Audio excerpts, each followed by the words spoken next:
अस्सलामु अलैकुम दोस्तों। एक ऐसा चौंका देने वाला मुल्क जहां गाय और भैंस नहीं बल्कि घोड़ी का गोश्त शौक से खाया जाता है। हैरत की बात यह है कि यहां घोड़ी के दूध से आइसक्रीम, चॉकलेट, यहां तक कि बड़े-बड़े होटलों में चाय और कॉफ़ी भी इसी दूध से तैयार की जाती है। आखिर ये कैसा मुल्क है? यहाँ के लोग किस तरह की ज़िंदगी गुजारते हैं और शादी से पहले नौजवान लड़कियों के साथ कौन सा शर्मनाक खेल खेला जाता है जिसे सुनकर हर कोई कानों को हाथ लगाता है। और इस मुल्क ने तो फहाशी में यूरोप को भी पीछे छोड़ दिया है। नाइट लाइफ इतनी रंगीन कि आपको यकीन ही नहीं आएगा। मजीद हैरान कुन बात यह है कि ये एक इस्लामी मुल्क है, मगर यहाँ कुछ ऐसे मनाजिर देखने को मिलते हैं जिन्हें बयान करते हुए भी झिझक महसूस होती है। जो चीज़ हमें बायसे हैरत लगती है वो यहाँ के लोगों के लिए बिल्कुल नॉर्मल समझी जाती है। यहाँ की लड़कियाँ इस कदर दिलकश और हसीन हैं जैसे किसी दास्तानी महल की शहजादियाँ हों, और खुद ये मुल्क भी हुस्न और फितरत का एक जीता जागता नमूना नजर आता है। क्योंकि यहाँ के लोग फितरत के करीब रहना ज़्यादा पसंद करते हैं। आबादी की कसाफत भी निहायत कम है, जिसकी वजह से हर तरफ सुकून ही सुकून महसूस होता है।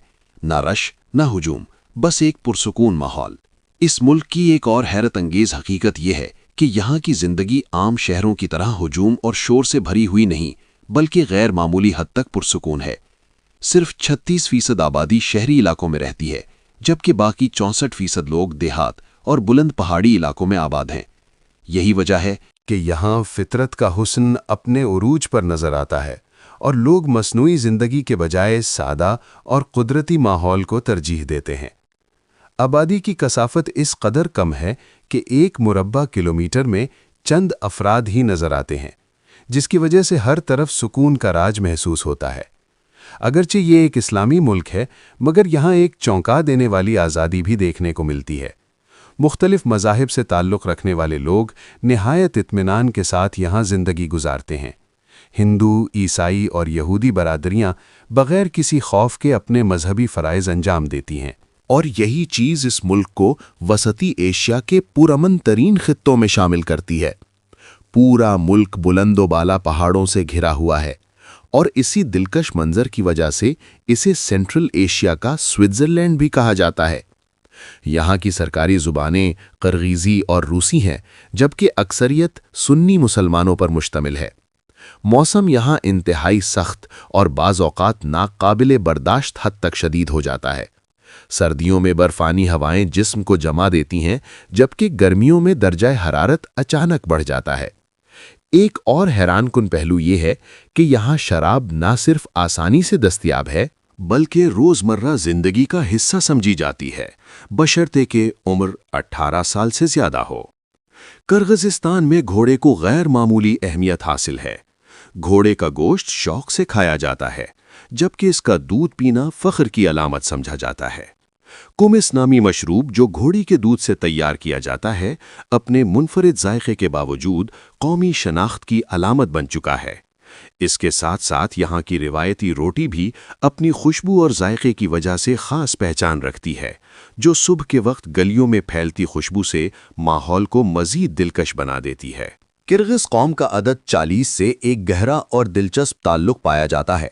रिवायत के मुताबिक कभी यहाँ 40 मुख्तलिफ कबाइल आबाद थे, जो वक्त के साथ मिलकर एक कौम बन गए। यही वजह है कि इनके कौमी परचम पर सूरज के गिर्द 40 किरणें बनाई गई हैं, जो इनकी तारीख़ और इत्तेहाद की एक मजबूत अलामत समझी जाती है। दारुल हुकूमत बिश्केक इस मुल्क का सबसे बड़ा और मसरूफ़ शहर है, जहां ज़िंदगी तेज़ी से आगे बढ़ती हुई नज़र आती है। यहां जदीद तर्ज़ ज़िंदगी, साफ़ सुथरी सड़कें और एक मुतहर्रिक माहौल देखने को मिलता है। इसके बाद दूसरा अहम शहर ओश है, जिसे जनूबी किर्गिज़स्तान का मरकज़ भी कहा जाता है। यहाँ मौजूद सुलेमान पहाड़ एक निहायत मुक़द्दस मकाम समझा जाता है और उसे हज़रत सुलेमान अलैहिस्सलाम से मंसूब किया जाता है। मकामी अक़ीदे के मुताबिक बे औलाद ख़वातीन यहाँ दुआ के लिए आती हैं, जो इस जगह को मज़ीद रूहानी अहमियत देता है।